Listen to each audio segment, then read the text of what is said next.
Hey, this is Miss Hissyfit with my third video so far.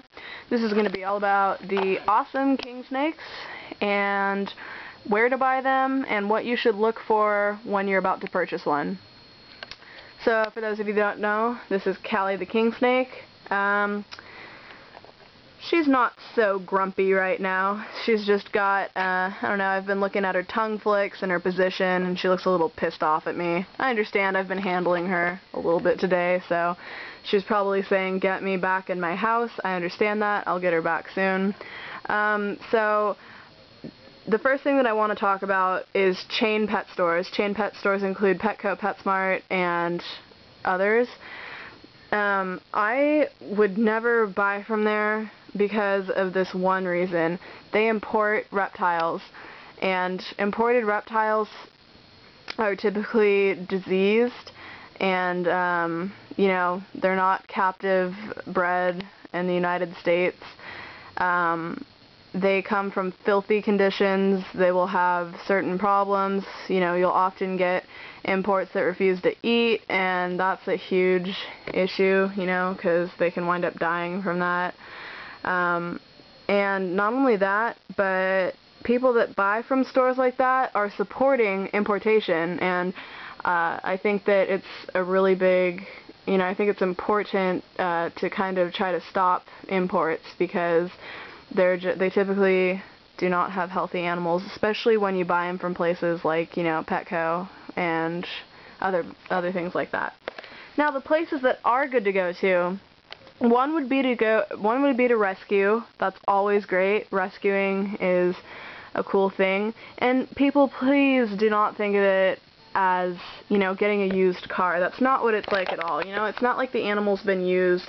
I mean, a lot of times you can find a perfectly healthy, unscathed animal that is, you know, pretty and all that, but you'll be doing it a favor and giving it a nice home. So that rescuing is great. That's my number one choice if you can find what you're looking for. Number two would be to go to a friend.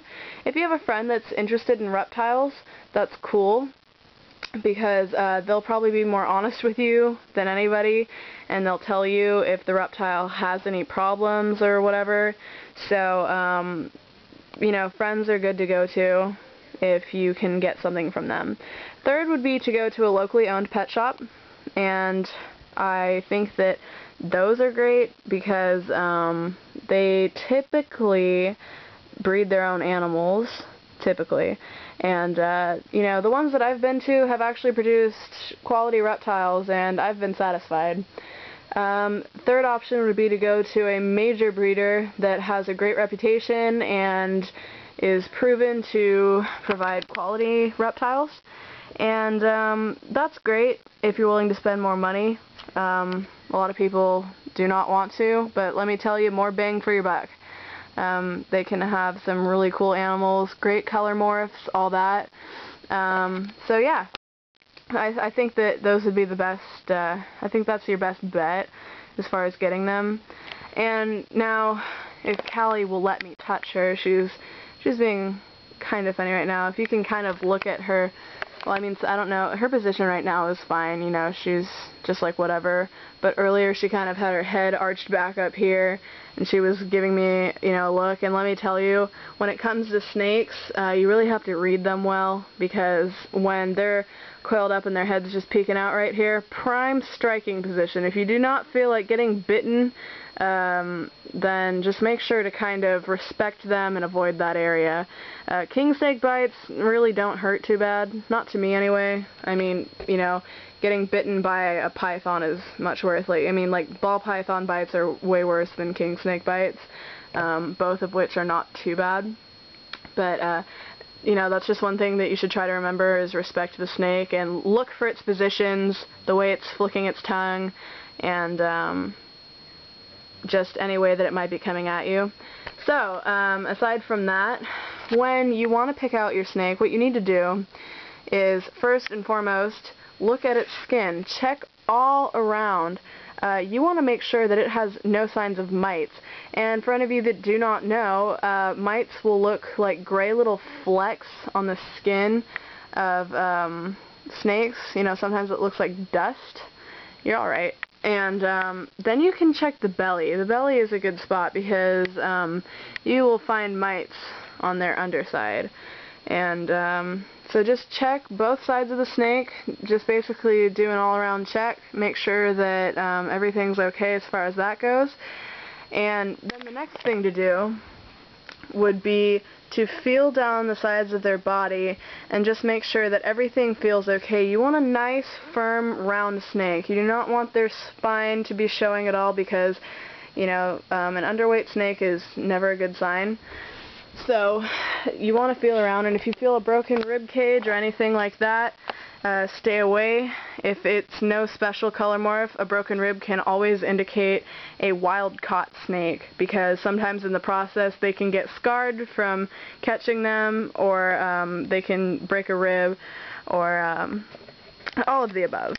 So that's one thing to do. And then the next thing I suggest, and this is very important, is checking the snake and seeing if they breathe hard or if they are doing any type of open mouth breathing.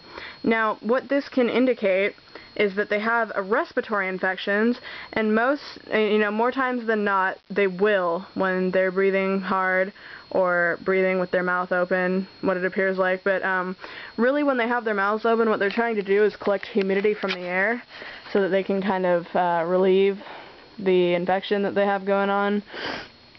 And just a quick piece of information, the reason that the colubrid family, which kingsnakes are in, have such a difficult time with respiratory infections and why they're so prone to it is because through evolution they actually acquired elongated bodies, and with the elongated bodies what it did was make the capacity within their rib cage kind of dwindle down, so they really didn't have much room for two lungs, and what that eventually did was make the left lung stop working.